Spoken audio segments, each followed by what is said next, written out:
Hello everyone, welcome back to Steve Plays Ostalgie, the Berlin Wall. So in the last video we did a bit of a tutorial slash introduction to the game and a few of my thoughts about it and its mechanics, and now we can actually get into the game. So with all of our politics, our economy and everything set up, with our research set up and our few buildings set up, we can actually get into the game.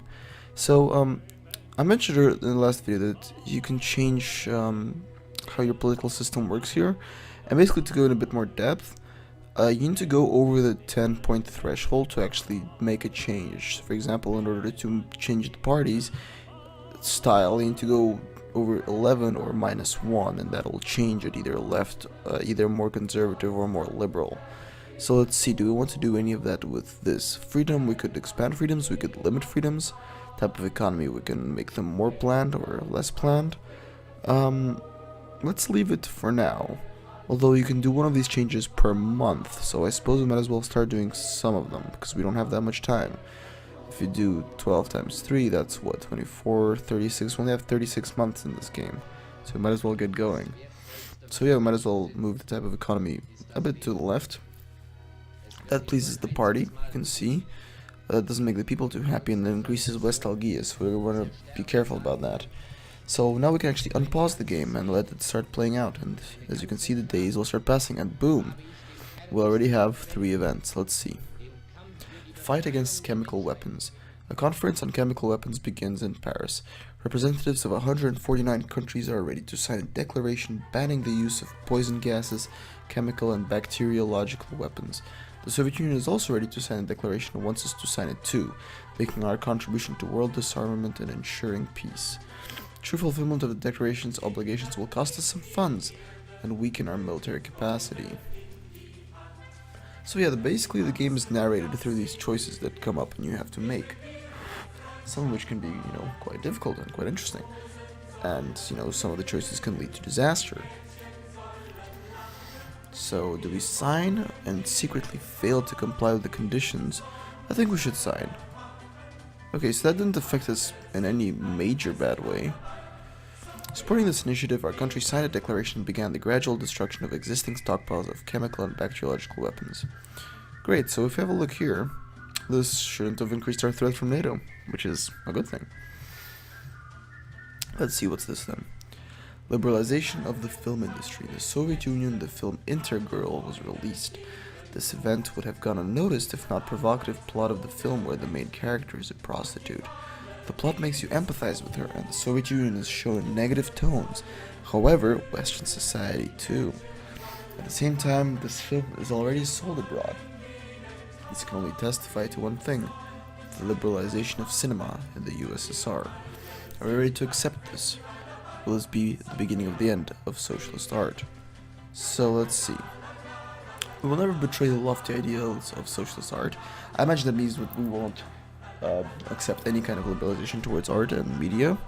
Allow more publicity, we will release Integral for hire, but we'll leave state supervision. I think we'll do that, yeah. Since that day onwards, control is weakened and the film Integral was shown in our cinemas. The population in principle is satisfied, but rumors about Western life begin to spread while our past films are being considered idealized. The new realistic films are shocking by their provocative nature. No matter what will happen in the future, but the intelligentsia already predicts the second flourishing of our national art. That seems pretty okay. I think Ostalgie increased a bit, but support of the people also increased, so overall everything okay.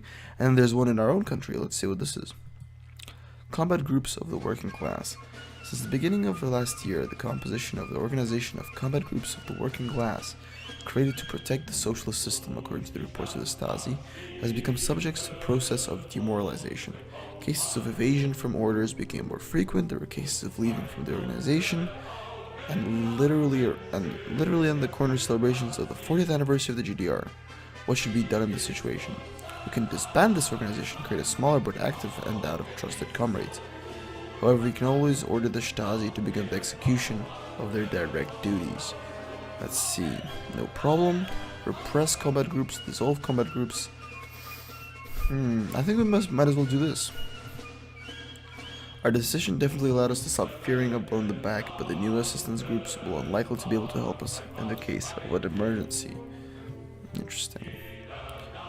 Now, let's see, which actions can we undertake? So let's say Libya. We can give them some money.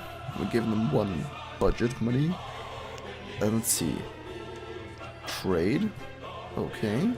And channel. Okay, that will put oil, which will give us Libyan oil, which should help our economy. And there's this one thing that I read on the Steam discussion groups, which apparently is a way to safeguard yourself from a coup, which is to do the Libyan oil, to get asylum in India, and to get money in a Swiss bank account. So I guess we'll want to do that early on. So let's see, India, sign contract. That seems to have had no negative consequences.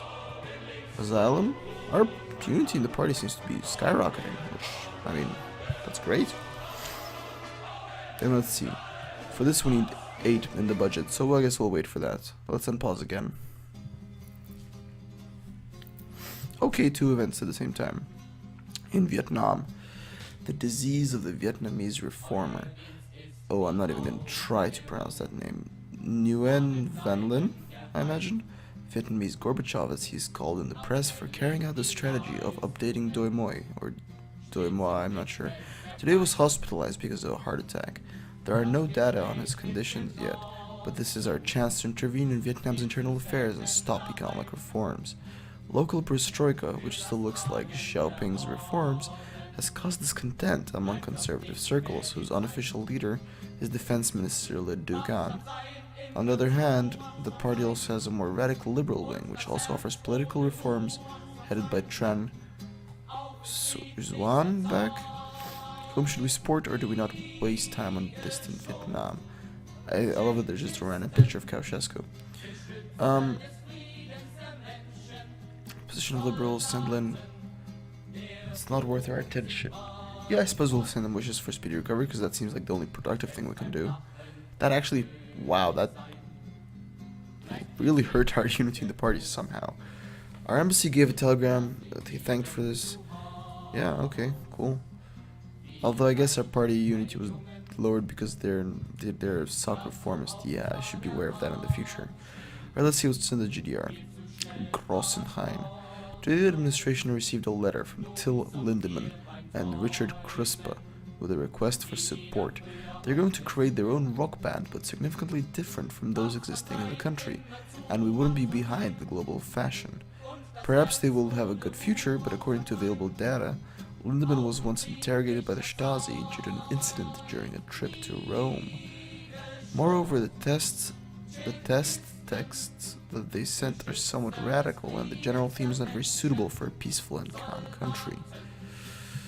Ooh, we don't want to start a campaign against Western music, because that will displease the people, and Ostalgie is pretty low anyway. We'll just deny them support. Yeah, there we go. We ignored the letter soon. Crispa, after an accidental detention, left the country and went to the FRG, where he joined one of the groups. We did not win anything, but we did not lose anything. Yeah, that's fine. Ostalgie is low, popular support is high. Everything is a-okay. So let's see. And the FRG, help RAF, what, the Royal Air Force. Start anti-war, I don't know what that means, but let's try. Fine. Ah, yes, we went under budget, so now we must cut the budget a bit. That's unfortunate. Oh well, that's life. As I said, I'm a really big noob at this, so we might have to restart this series several times. Which is why I like to have that little intro episode, because that sets it up nicely without me having to do it all over again every single time. Alright, let's unpause again. We can send help to Afghanistan, but we don't really have the money for that. And they're not in the Warsaw Pact, so they're not really, I don't think they really affect socialist camp stability. Let's send licenses to the DPRK, that gives us a bit more money, which is always nice. Let's send analysts, which is a good thing, I guess. And, yeah, that seems to be okay. Let's see, is there any way of turning Hungary back from sock reformism? I don't think that's even possible. No. No, I don't think that is. So as far as I know, and I think there's an achievement for this, you can make some kind of secret economic union outside of the USSR zone. And I think they have to be either outside of the Warsaw Pact or the Comecon. I'm not sure, we'll see. Ooh. Yeah, should we? I think we should help in Yugoslavia. Yes, we'll help in Yugoslavia, but that costs a bit of money, but that's fine. Let's pause. I think this music is a bit too loud. Settings. Whoa, what is this? Okay, that's... Oh, good god. Let's leave it at 4, shall we? Let's turn the autosave on. Okay, so let's keep... I think we'll start at slow speed, just so we can really... Okay, so Ostalgie is slowly increasing, which isn't great, but very slowly, and it's already very low, so that's fine. Support of the people is very slowly declining, once again, very slowly, so that's okay.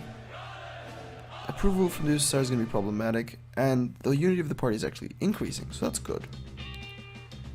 Money is steadily increasing, everything seems to be a-okay. Yeah. I love the music, by the way, it's really nice in this game. Like, in Crisis in the Kremlin, there were a few songs that were fairly obscure that I recognize because I'm a massive Soviet nerd. But which were relatively rare, and I was really impressed that they managed to dig them up and put them into the game. And somebody even commented on one of my videos about Crisis in the Kremlin about that. And yeah, the Irish proletarian, he seems to really like my channel, and I really appreciate his support. And yeah, he asked for a link to it, and yeah, I found this contactee person who uploaded it, and he put it up on YouTube, the Irish proletarian, so you should go check that out. It's called Naszych tankistów mogуче stać, the Tankers song. It's great. It's really old, and it's really obscure. I think it was made in 1940. Maybe even earlier. No, I'm pretty sure it's 1940. It's very rare. It was only like in one film, so it's pretty obscure. But I really do recommend it.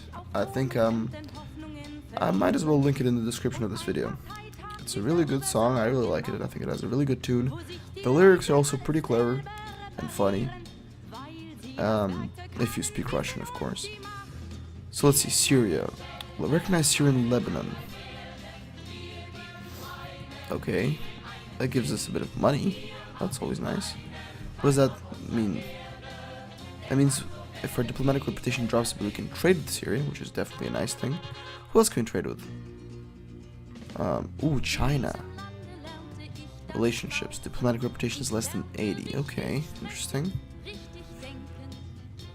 Ooh, we can even kill Deng Xiaoping. Jesus. Wow, that's amazing. Alright, so let's, support oh, yes, we'll support that wastes money, but that's okay. We'll support conservatives in the USSR. Let's unpause. The game has a nasty habit of... It's a bit fucky with the whole real-time system. I mean, obviously it's it's not Paradox Interactive, but, you'd expect a bit more. And obviously I'm not meaning to criticize, obviously this is a small indie studio, and considering their resources and their small team, it's incredible what they've achieved with these two games. It's really impressive. So honestly, I don't mean to sound like I'm not appreciating the talent and the effort that's gone into making these games, because they really are fantastic, and I really do recommend them to everybody. They might seem a bit crude, and they are a bit crude, and there are, bugs and issues and translation problems, mainly, like in the Crisis in the Kremlin for the first about, few months. I think there were some pretty big translation issues. There were Russian text all over the place, and the grammar was really poor. But they took to the audience's, suggestions, and they improved, which is great. Okay, let's put some sanctions on Pakistan, because, why the hell not? Nepal, let's see. Yeah, let's see. View, situations. Algeria. I think we should put some support into Algeria. Although, how much would that cost? Yeah, not 0.8. Alright, so we have 8 monies in our budget, so we can now get an account in Switzerland. Oh my god, look at that massive support from the party. I'm guessing it's capped out at 100%. Oh, that would explain the massive drop earlier. I suppose that makes sense. Yep, everything's going okay. Our diplomatic reputation is actually increasing, which is fine. Let's go back into politics and keep lowering this stuff. You see, the NATO threat is slowly increasing, which is unfortunate. Hopefully our diplomatic reputation will somehow drop by a few points so we can actually get some trade relations going on, which would be nice. Let's see, who else can we trade with? Iran? Yeah, okay. Our relations need to drop significantly for a lot of these trade things to start happening. Which is weird, I'm not sure what that mechanic is supposed to represent. But I suppose it's an interesting kind of way to challenge stuff. Oh boy, look at that money. And we have to decentralize our economy again, or rather, budget cuts. I don't really know what that means. Like, I think it just lowers stuff, really. It lowers, like, opinions and stuff. Yeah, oh, it lowers standard of living. Yeah, our standards of living have dropped by a few points. That's unfortunate. But it's increasing at a steady rate, so that should be fine. Let's see. We're gonna help Algeria and we're gonna help Afghanistan as well. Send some food, send some military help to Afghanistan. More budget cuts. Okay, wow, yeah, that really hurts standard of living. That hurts it by 10 points each time. Yeah, I think this playthrough is gonna end rather poorly for us. We might have to restart fairly soon. But you know, this is trial and error. This is experimental. I never got very far in this game because it's a difficult game. And I hope that, you know, each experience is good for learning. Like the Crisis in the Kremlin, when I first started playing that, I found it extremely difficult and unintuitive and hard to get into. Like, it was actually a similar experience to a lot of Paradox interactive games. Like Hearts of Iron 3, when I first tried that game, I tried it, I booted it up, I tried to get into it, I played the tutorials, and then I didn't touch it for months until I really got into it. Same with EU4 and CK2. And Victoria 2 especially, that game is has a very steep learning curve. Okay, we have an event. But yeah, Crisis in the Kremlin has, I felt, at least in the early part of its development, had a very steep learning curve, at least until they improved the tutorial a bit, and at least until some people started making guides and stuff. But yeah, I didn't touch it for like a month after I first booted it up because I was just so overwhelmed by it. But I'm so glad that I got back into it, just like the Paradox games, because I love Paradox games and I'd love to play some of them on the channel, and I do. I've uploaded a lot of Paradox content on this channel, and I intend to continue to do so because I love it. I love playing those games, and I hope you enjoy watching them. But they all have a steep learning curve, and I feel the same way about this game. But with my past experience with these developers and Crisis in the Kremlin, I have learned what they can deliver, and I am willing to put in the effort to learn the game and to, you know, be able to enjoy it. So that's what I'm trying to do, and it's not like it's unenjoyable at its current stage. It's very interesting already, but as I said, it has a very steep learning curve. Maybe I'm just stupid, but that's how I feel about it. Let's check this event out. Ooh, this is not good. Public support. Yep, things are going bad. I think we might have to restart pretty soon. A series of mass protests by citizens of a peaceful nature began. The first demonstration took place in Leipzig, and was repeated every evening on Monday, and demonstrations began to be held in other major cities of the GDR. Dresden, Halle, Karl-Marx-Stadt, Magdeburg, Plau, Arstadt, Rostock, Potsdam, and Schwerin joined the movement. The troops in the cities, in order to avoid bloodshed, were left in the barracks. The Stasi suggests that we close the churches, where they say these free thinkers' ideas are spreading. Okay, so how do we try to solve this? Parliament demands reforms. We can't accept that because our government is too conservative. Send army with water cannons. I think we might have to do that. Launch large-scale reforms. We cannot do that. Yep, water cannons it is. Demonstration caused a reaction from the authorities. More than 50 people were arrested. However, in a short amount of time, 70,000 people left the central square of Leipzig. The troops entered the city in order to avoid bloodshed. Well, wait, what? That doesn't feel right. As I said, grammar problems. But that's okay, they'll be fixed. In parallel, the demonstrations are also taking place in other cities. Yeah, things are okay. Unrest and yeah, things are falling apart. Let's do a speech. We can't do a speech. Elections. Oh god, this is gonna be bad. We called the general election. We pulled a David Cameron. Well, it was the turn of the nationwide elections of the country, and this can lead to different results, etc., etc. Wait for results, bring civil servant. Yeah, I guess we'll wait and see if we're outvoted. Yeah, we won with a devastating result, making up the number of seats. Yeah, excellent. Okay, but things are still terrible. Okay, how could this be solved? Is there any quick way to solve this? I don't think there is. Ooh, nope, I don't... Can we legalize someone?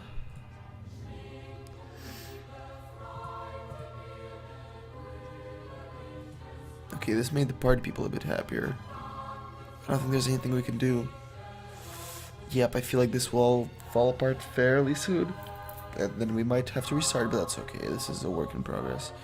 Well, thanks for watching this episode. Hopefully this series will be able to go on, and if not, I think the series will go on regardless, because even if we fail, we'll just start again, because, well, that's life. But yeah, hope you enjoyed, and leave a like, subscribe, leave any comments in the comments below, and yeah, thanks for watching, and I'll see you in the next video. Bye-bye.